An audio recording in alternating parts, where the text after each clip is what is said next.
You merely adopted the social isolation. I was born in it, molded by it. This is Fragments of Silicon.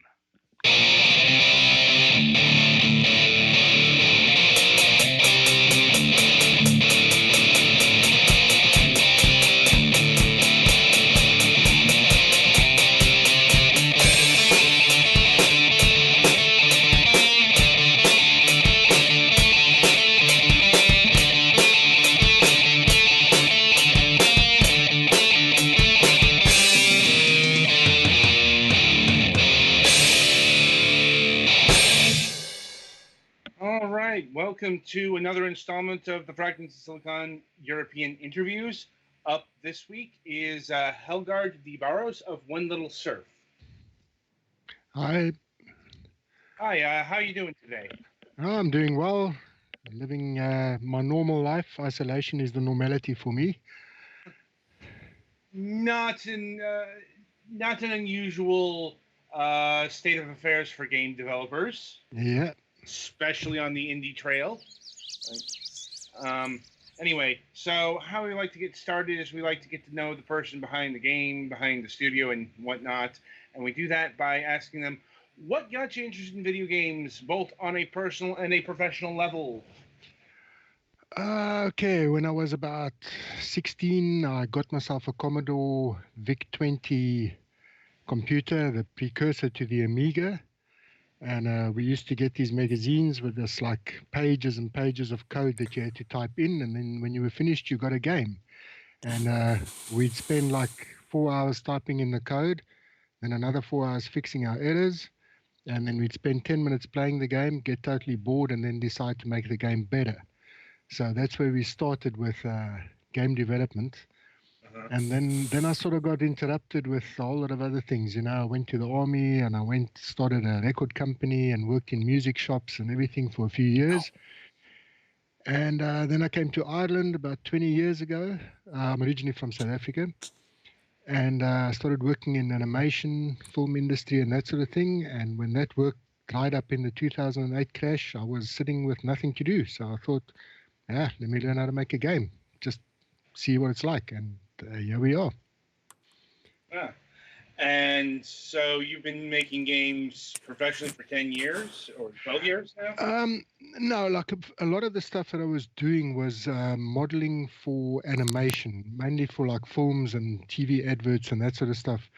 Worked on a few indie movies and a lot of TV adverts, but I was just doing the modeling.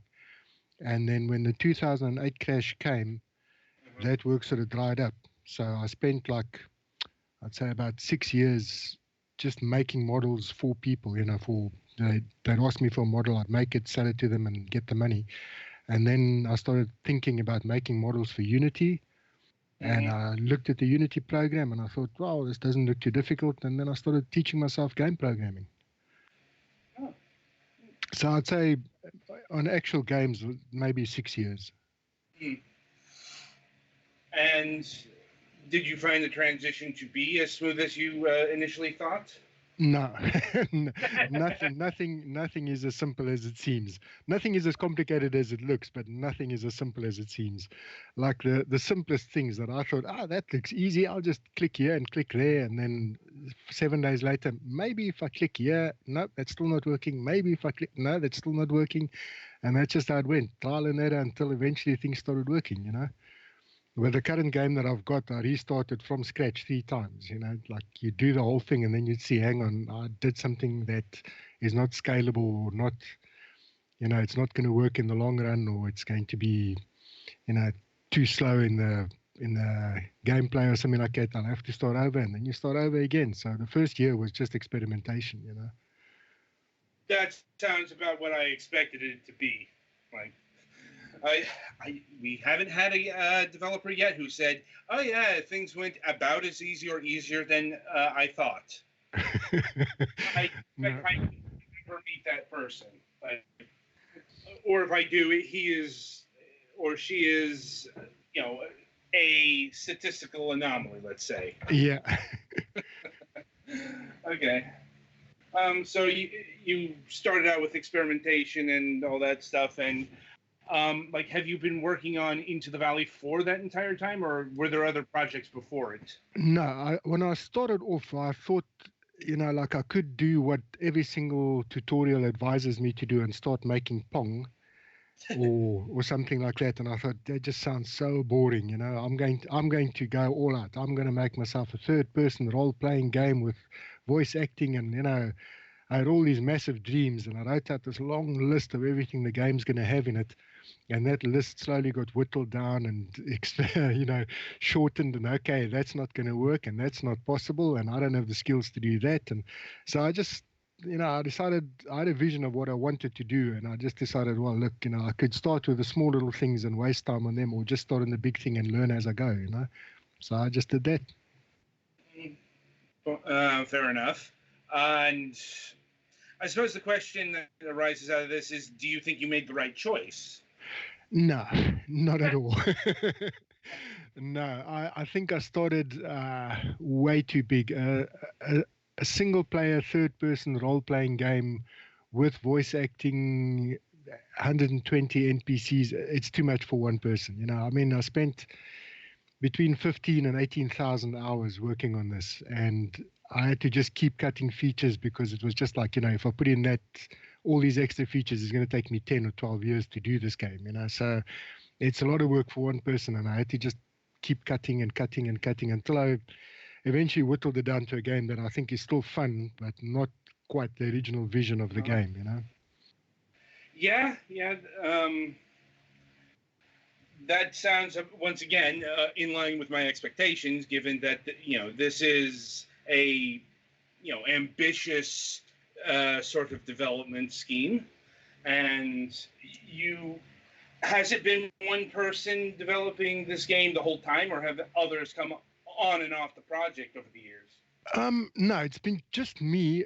Obviously, I had a lot of help. Like, I'd go into the forums and, I'd say, look, I've got this problem. How do I do this? Or this isn't working. And then people would give me advice. And, sometimes I'd send lines of code to someone and they'd look at the code and say, okay, you need to do it this way around. So I had tons of help, on the forums and things like that. But those people were they weren't involved in the whole game.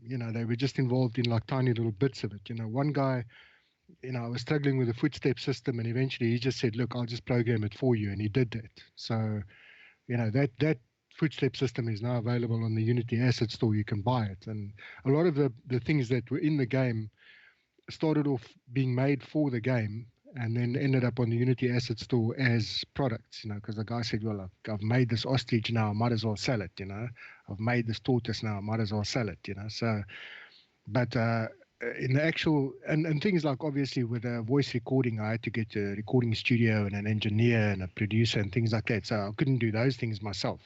But the actual game design and the programming and modeling and texturing and that stuff, that's all me.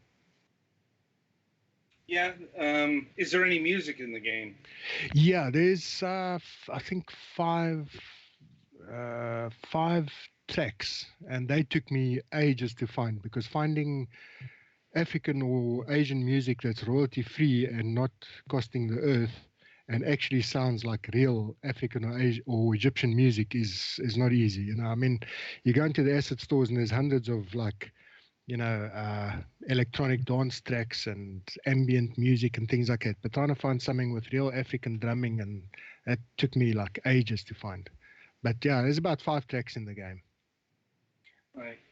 And are these tracks like continuously playing, or No. What I try to do is there's obviously a music that plays when you're on the menu screens and things like that. But in the game, when you get to certain areas, the music, so if you get to the Egyptian town, there'll be Egyptian music playing. If you get to the African kraal, there'll be African music playing. If you get, so I sort of try to like link it to the areas where you are in the game. And the music basically plays where there's massive collections of enemies. The rest of the time is just ambient music, and ambient sounds, animals and wind and things like that. And I suppose we should talk about the game itself in terms of what it is. And indeed, you've said it's a third-person RPG. Yep. Like, okay, so when I originally started off the game, the vision was going to be that it was going to be this sort of a survival game, but with detective elements. You know, you'd have to plant crops and trade for animals and slaughter animals and cook meat and things like that while you're on this quest to find your daughter who's been captured by Egyptian slave traders. But as I was working on the game for the first 2 years, there were just hundreds and hundreds of survival games all going into Kickstarter and early access, and the market was just getting flooded with them. And I thought, hang on, I'm just going to be another one of these guys, making a third-person survival game. So I cut all the survival elements out and turned it into a detective game. So it's 3000 BC, you're in Africa, your daughter's been captured by Egyptian slave traders, you have to find her and rescue her. So you go around the map, chatting to people, following clues, looking at parchments, and listening to what people are saying about who's where and where the slave traders are. And you go to those areas and you try and find your daughter. So it's basically a third-person detective game set 5,000 years ago in ancient Egypt, but you're an idiot. You play an idiot in the game. You can't read. You have no experience. You have no weapons, and you have to build it up from there. Huh. And what was the impetus behind setting this game in ancient Africa? First of all, I am from South Africa. Right. And I looked around, and at that time, when I started on the game, there was no game set in ancient Egypt. I mean, Assassin's Creed hadn't made the Egyptian game yet. There was nothing set in ancient Egypt. There was nothing set in Africa. I think there was one Far Cry that was set in Africa in modern times. But, so I thought to myself, okay, so this is going to be a unique setting and a unique time period. No one else has done this, so it's going to set it apart from the other games. There's hundreds of sci-fi games and medieval games. I mean, there's, I'd say, 300, 400, 500 medieval games on the game store, but there's very few games set 3000 BC, So it was basically just a decision that I knew Africa, I knew what Africa's like, so it's something that I know how to do, plus it's a unique setting and a unique time period that might set the game apart from the others. Yeah, there are a surprisingly large amount of historical settings that are not really particularly well served in fiction. Yeah. The funny thing about this is that a lot of people have sent me emails to say, this is ridiculous, you have stone buildings in 3000 BC. And I'm like, yeah, and your point is, this is the dawn of civilization. This is when the Egyptians were building the pyramids. So obviously there's stone buildings, Everyone sort of seems to think that 3000 BC is the Stone Ages and people should be living in caves and walking around, with dinosaurs or something stupid like that, So it's a time period that I think not a lot of people know anything about, the dawn of civilization and how people started living in buildings and farming and crops and those sort of things. I would definitely say so. It's also, when it comes to Egypt, how do I put this? Like literally thousands of years of history get compressed into like one bit of wrapping paper.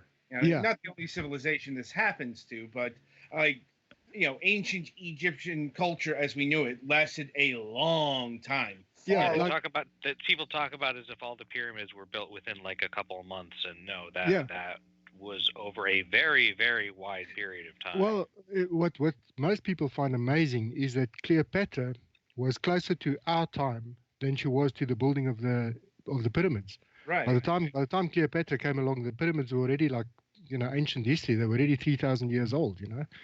Yeah. So yeah, I mean, Cleopatra was the time of Julius Caesar, which was around about the time of Jesus, which was 2,000 years ago. And the pyramids are 5,000 years old. So when she came along, the pyramids were ancient history and pharaohs were no longer being put in pyramids, Right. Cleopatra was the last of what they called the Greek pharaohs. Yeah. I mean, and those pharaohs came from Alexander the Great's conquests. They were all Greeks, or sponsored by the Greeks if they were Egyptian. So they weren't the original pharaohs that got buried in the pyramids, So people have a very, they don't have a real understanding of, the history of Egypt and of Africa in general, Like Africa is a big continent with a lot of history that, because none of it was written down, there's very little that we actually know about what happened. I mean, the richest man that ever lived on the planet lived in a country called Mali. Yes. It's how many people know that? Everyone thinks, Bill Gates or someone like that. No, he's peanuts compared to the richest man that ever lived. And that was ancient times. Yeah. Yeah. Uh, African stuff in general tends to get compartmentalized into either, northern desert Africa or all of sub-Saharan Africa, and yeah, that's too broad. Yeah, most of Yeah. my world history classes just didn't teach a unit on Africa. They just kind of skipped over it.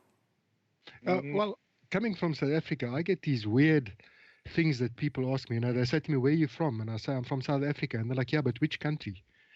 And I'm like, "No, South Africa is the country." And people who think, that, I grew up riding to school on an elephant and I had a pet lion, and they ask me questions like, "Did you have electricity growing up?" And I'm like, like, I'm talking to you on a computer. What do you think? Right. I'm like, there's a lot of misconceptions surrounding the continent, and Yeah.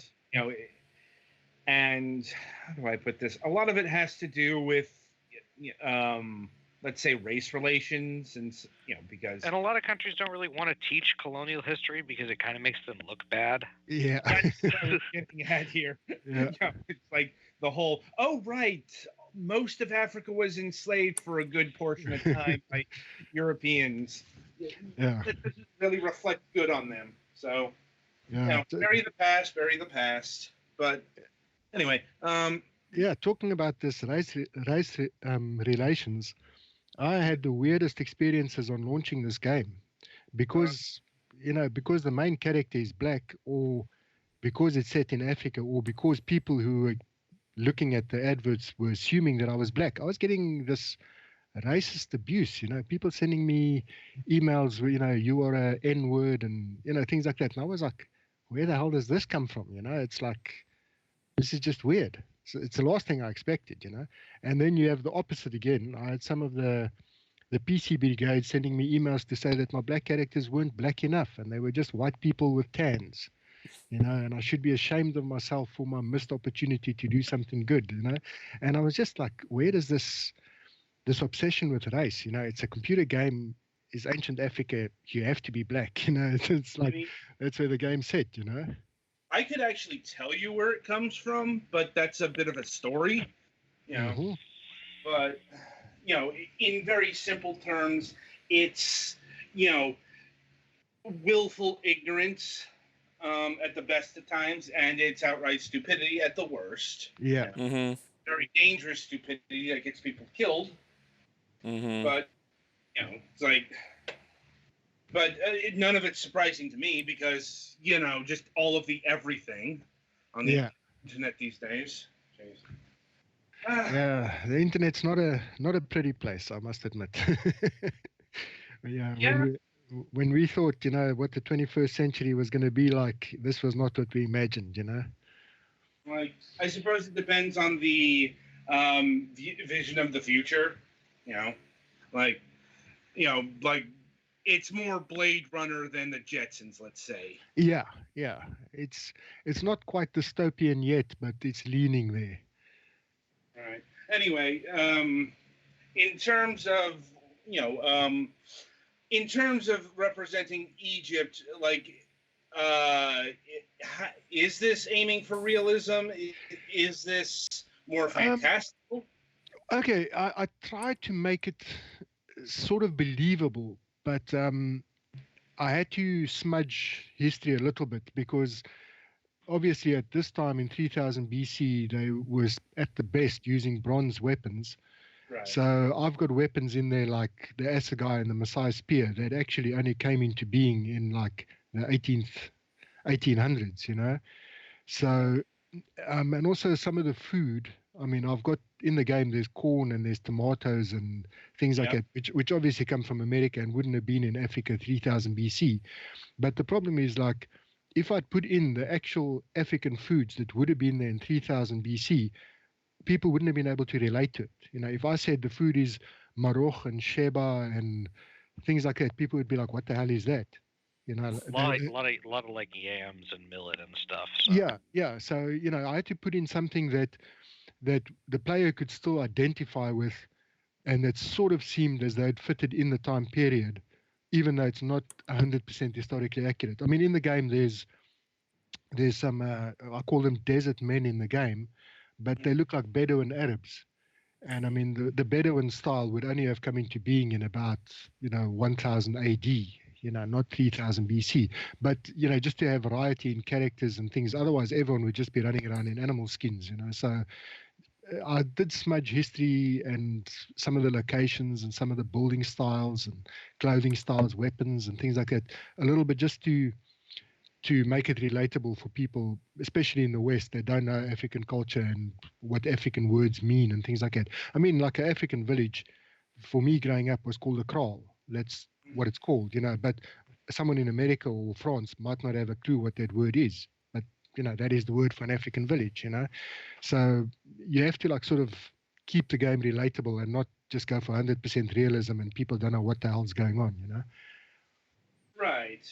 And I suppose a question along those lines is, has anyone actually contacted you about these smudges and gotten, I don't know, huffy about it? Well, some people did comment, like I said, about the fact that there were stone buildings, and they were like, "Yeah, stone buildings. Where's the caves and whatever?" And so I'm like, "Okay, this is the dawn of civilization, not caveman times." And then one or two people did comment, on some of the things in the game that weren't very realistic, and I was just like, look, this is not a historical simulation. This is a detective game set in ancient. If you want a historical simulation, go play Assassin's Creed. Yeah. This is as close as I could get it, and still trying to keep it relatable to Western audiences. Makes sense.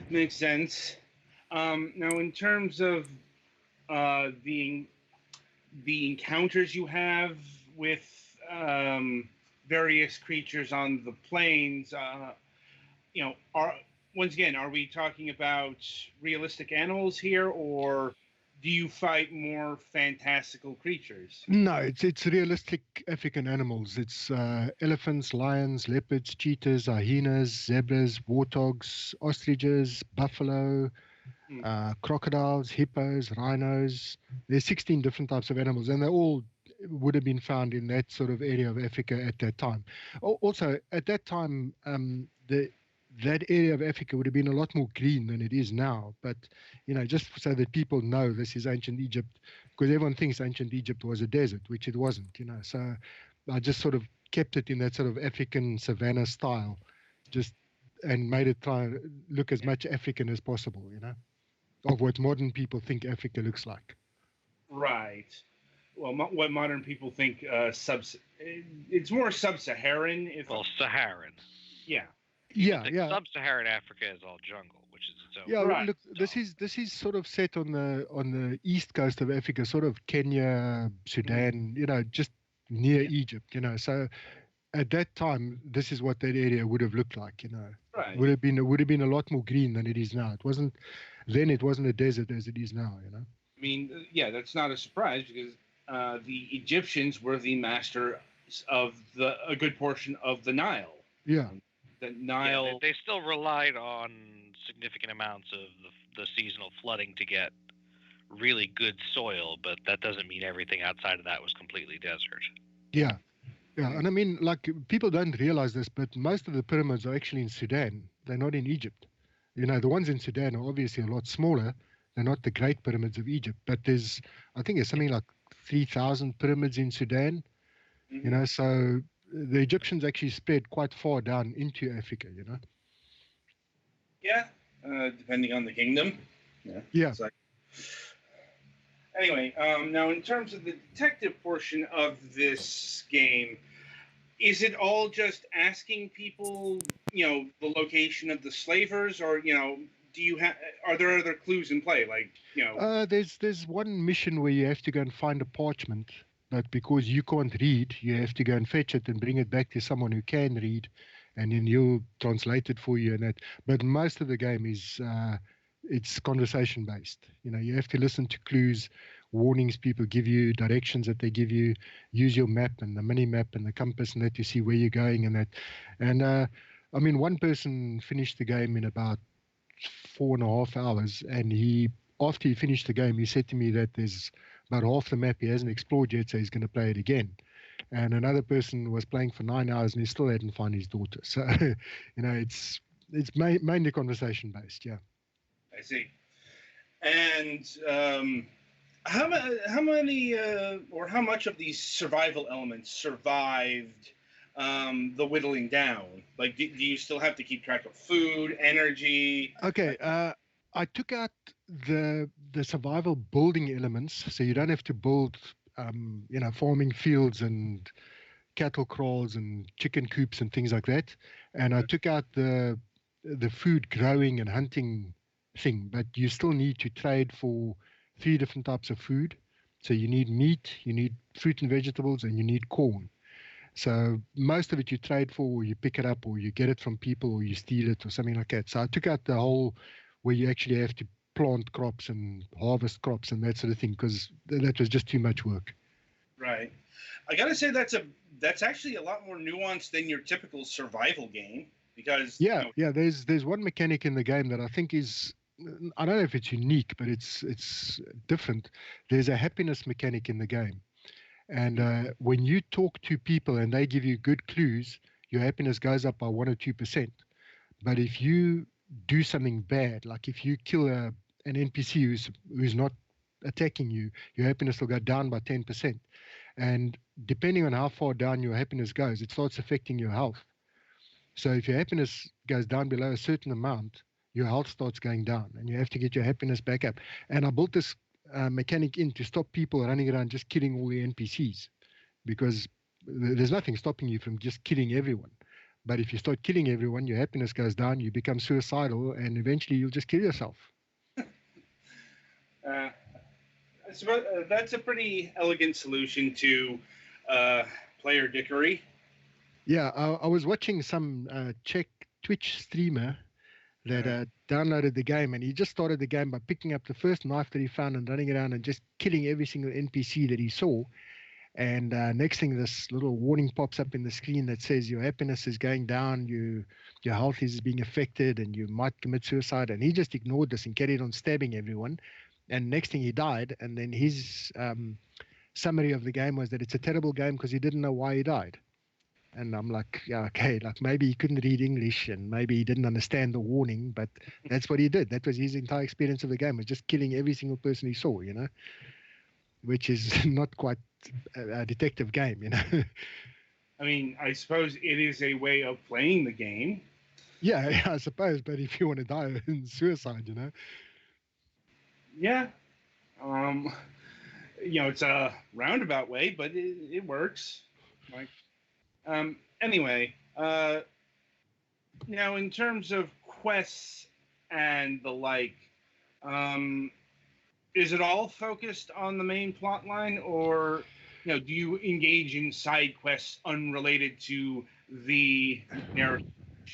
There are a few side quests, but they are sort of generally related to the game. They're basically to get you better weapons or food or something like that to continue your quest. You don't have to run off and go gambling in a pub, or something like that. So there'll be a quest to go and find iron ore, and in exchange for that, you'll get metal weapons, and things like that. So they are, in the end, in service of the greater quest. There's no real distracting side quests. I hate playing games where, you have this mission to save the world, and then next thing you get sidetracked by going to a pub and getting involved in a gambling competition. And I'm like, dude, you're supposed to be saving the world. Why are you gambling in a pub? It just doesn't make sense. So I try to keep everything sort of related to the main quest. Okay. And in terms of combat, is it all, is it real time? Yeah, the combat is real time, and it's not really a combat game. There is combat in the game. You obviously have to fight and kill people and protect yourself against people and things like that. But the combat mechanic is it's very basic. You know, you face the enemy, you have a good weapon, you stab him, he stabs you. If you stab him more than he stabs you, he dies. You know, it's not like Kingdom Come Deliverance where you have parries and, you know, attacks from different angles and things like that. It's a straightforward hack and slash sort of combat. I see. And in terms of the weapons, is there weapon degradation in the game? No, you have different classes of weapons. So you have wooden weapons to start off with, you know, just a sharpened stick or a wooden club. Then you get stone weapons, you know, a stone club and a flint knife and that. And then you get slightly better metal weapons, throwing spears, and eventually you get up to like, you know, Egyptian swords and Arabic swords and that sort of thing. And there is a shield mechanic in the game. So if you have a shield, you suffer less damage, but also true of the enemy. If they have shields, they also suffer less damage. Are there any ranged attacks? Yeah, you've got throwing spears, which are the best way when you're fighting against superior enemies to have like 3 or 4 of these, throw them, hit him as he's running towards you, and then switch to a close combat weapon, and then there's also a bow and arrow, but that's right at the end of the game. You know, it's sort of the last 2 levels where you really get to where your daughter is, where you can actually get the bow. Now, in terms of, it's like how to approach this without, you know, getting into spoilers. In terms of like actually rescuing your daughter, are there multiple solutions, or is there just maybe one solution? Well, it's an open world game, so you're free to go in any direction you want when you start off. You know, you start off sort of not quite in the middle of the map, but you know, you can go east, north, south, west, whichever direction. And if you're listening to the people giving you advice, they'll tell you, look, don't go there. There's lots of enemies and you're not prepared for them yet because you only have a pointy stick, you know. So you can go in any direction you want and you can get to the final area from 3 or 4 different directions. But she is in one location, you know, so there's not like different multiple endings. You basically have to find out where she is and rescue her. But getting there, you could go in 50 different directions, you know. Well, I suppose to pinpoint it more, like when you get to the actual rescuing, you know, is it combat focused, or like would there be a way to negotiate her release? No, you'll have to fight to get her out of where she is. Yeah, no, she's guarded by a bunch of Egyptians.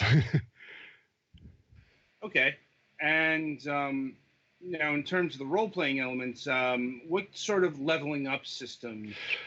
I didn't put in a leveling up system. It's basically based on your weapons. So if you've got a pointy stick, your attack is a certain level. If you get a better weapon, it goes up and things like that.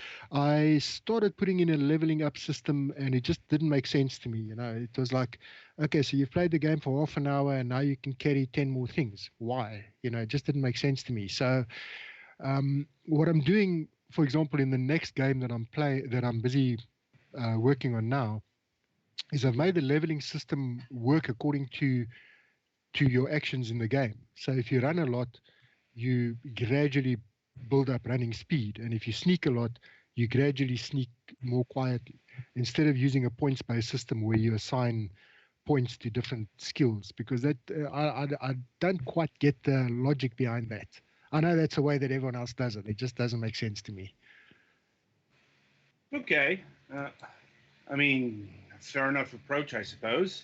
Like, you know, can you speak on what your new game is at this stage, or is that still under wraps? Let me think. Okay, it's still in the very, very early stages. I mean, I've just finished this game, so I haven't actually really done. I've made about 100 NPCs and about 200 props for the new game, and that's as far as I've got. It's a totally different environment. It's sci-fi. It's on an alien planet. It's sort of a mix between how can I put it? I'd say a bit of Blade Runner, a bit of Aliens. A bit hard to describe, but yeah, totally different to the first game. I see. And in terms of Into the Valley, this game has been out for, coming up on a month here? Yeah, 3 weeks tomorrow. Yeah. Not even. It's 17 days now. Okay. And how has it been performing on Steam? As I expected, very, very badly. Yeah, look, I didn't expect that this was going to be a top seller and it's going to sell thousands or anything like that. I mean, it's a niche thing, detective games aren't the number one sellers anyway. It's a niche time period, it's a niche area. It's a indie game. It's not the most polished AAA game out there and everything like that. So I didn't expect it to sell. I'm expecting in total, maybe I'll be lucky if I sell like 300 copies in total, and that's fine by me. It was a learning experience, and that's all I wanted out of it, actually. Okay. Well, I mean, if you're not disappointed with it, and your future isn't staked on it, then it's fair enough.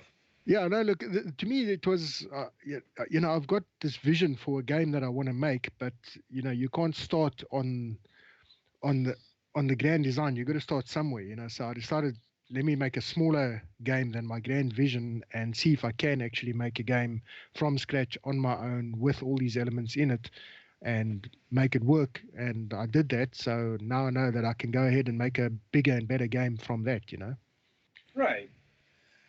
And, hopefully, your next venture goes smoother. I imagine it would, just because you've got a lot more experience now. Yeah, I've got a lot more experience. I understand the Unity engine better. I've bought all the plugins and things, and I've used them all in the first game, so I don't have to experiment with them and learn how to use them. I know how to use them, so basically I can just get down to the actual game. I don't have to learn how to do a day-night cycle, and I don't have to learn how to do simple things because I've done those things already, So now I can just get down and make the actual meat of the game. Sounds good. Right. So I'll turn it over to my colleagues here to see if they have any additional questions for you. Yeah. I think all mine have been answered. Yeah, I think I asked everything that I thought of. Okay, You covered it pretty well. Can I ask, have any of you guys actually played the game yet? I'm playing it right now on stream. Mm-hmm. And what do you think? Kind of interesting. I want to get a little more into it first. Yeah, we got this game slated for review in a couple weeks. Okay. It's like kind of need some time to properly delve into this game, given what it is. Like, that is another thing with, higher ambition games like this. It takes a bit more to get your head around it rather than the Pong game, where if you play it for 15, 30 seconds, you know what this is. Yeah. Anyway, well, I think that's all my questions as well. So, Helgard, I'd like to say thank you for taking time out of your schedule and being with us here today. No, it was a pleasure. Anyway, the game is Into the Valley. It's currently available on Steam for Windows, and it's pricing at $9.99 USD. Be sure to pick it up today. All right. So that'll about do it for this installment of Fragments of Silicon. Be sure to join in for our Sunday reviews. And until then, I shall wish you good gaming. Okay. Cheers.